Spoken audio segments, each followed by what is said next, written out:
North కొరలినాలోని Kiran Patel అనేటువంటి ఒక మహిళ చాలా దారుణాతి దారుణంగా కాల్చివేతకు గురయ్యారు. కాల్పుల్లో అక్కడికక్కడే మరణించారు. సో భారత సంతతికి సంబంధించిన మహిళగా తెలుస్తోంది. సో కాల్పుల్లో స్పాట్లోనే మరణించారు కిరణ్ పటేల్.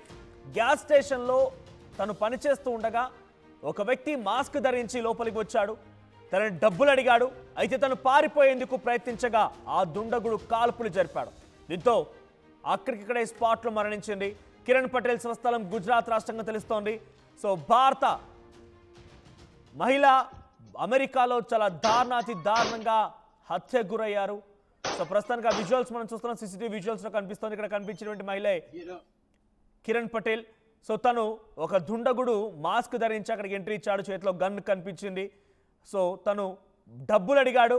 డబ్బులు ఇవ్వకుండా ఆ మహిళ పారిపోతూ ఉండగా గన్తో కాల్చి చంపేశాడు.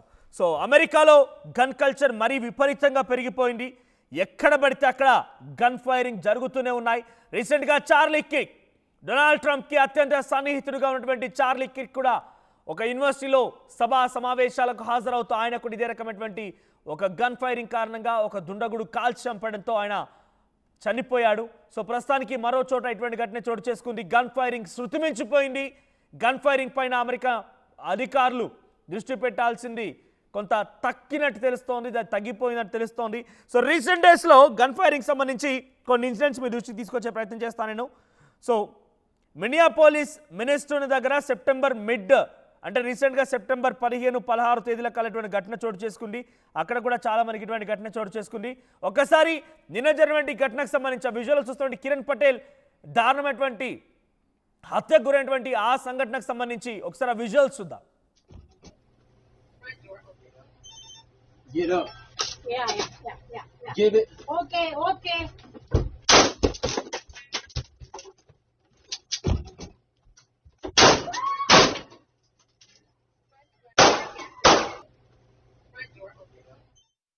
వింటున్నారు కదా ఆ గన్ ఫైరింగ్ శబ్దాలు.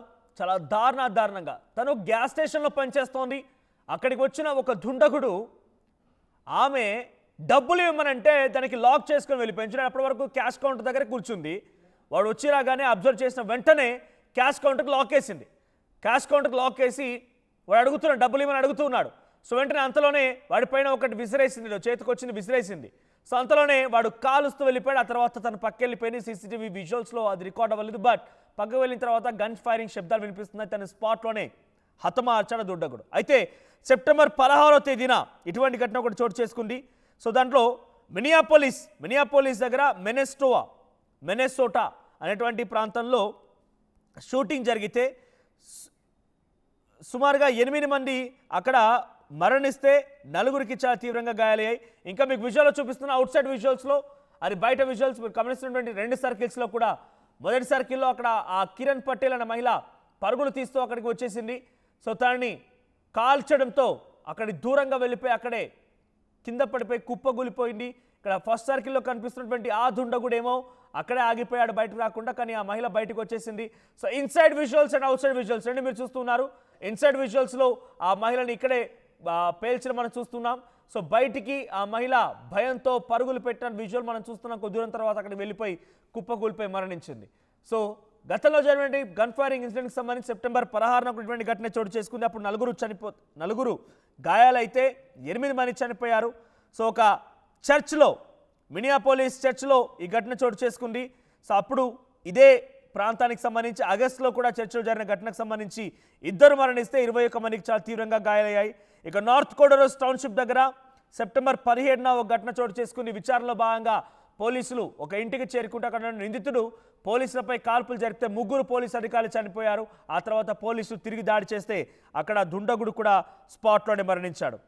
సో సెప్టెంబర్ 21న అంటే నిన్న Indiana police incident resulted in 2 fatalities and 5 injuries. So నిన్న కూడా ఘటన చోటు చేసుకుంది. 2 మరణిస్తే 5గురికి చాలా తీవ్రంగా గాయాలయ్యాయి. సో ఇలా వరుస ఘటనలు చోటు చేసుకుంటూ ఉన్నాయి. సో ప్రస్తుతానికి నేను చెప్తున్నటువంటి ఈ వార్తకు సంబంధించిన ఒక మహిళ, భారత్కు సంబంధించిన గుజరాతీ మహిళ అమెరికాలో సెటిల్ అయిపోయింది, అక్కడే ఉంటున్నారు. గ్యాస్ స్టేషన్లో తను పనిచేస్తూ ఉండగా ఓ దుండగుడు అక్కడికి చేరుకొని తనని డబ్బులు ఇవ్వమని డిమాండ్ చేశాడు.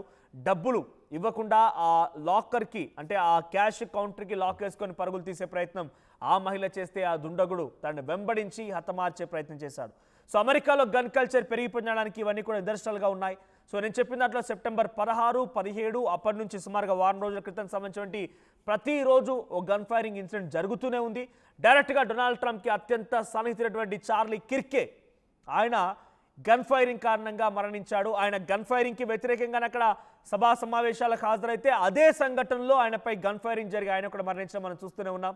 నిన్న ఆయనకి అమెరికన్ ప్రభుత్వం సంతాప సభకు నిర్వహించినట్టుగా ఒక కార్యక్రమం నిర్వహించింది. సో ఏదేమైనా గన్ ఫైరింగ్ కల్చర్ అమెరికాలో పెరిగిపోయింది. దీని కారణంగా డైరెక్ట్గా ఇతర దేశస్తులు ఇబ్బంది పడుతున్నారు, స్థానికులు ఇబ్బంది పడుతున్నారు. మరీ ముఖ్యంగా ఇతర దేశస్తులపై ఈ రకమైనటువంటి దాడులు శుద్ధిమించిపోతూ ఉన్నాయి, చాలా దారుణంగా జరుగుతూ ఉన్నాయి. సో మీ అభిప్రాయం ఏంటి? గన్ ఫైరింగ్ పెరిగిందనుకుంటున్నారా? గన్ ఫైరింగ్ గల ప్రధాన కారణం డొనాల్డ్ ట్రంపే కారణం అనుకుంటున్నారా?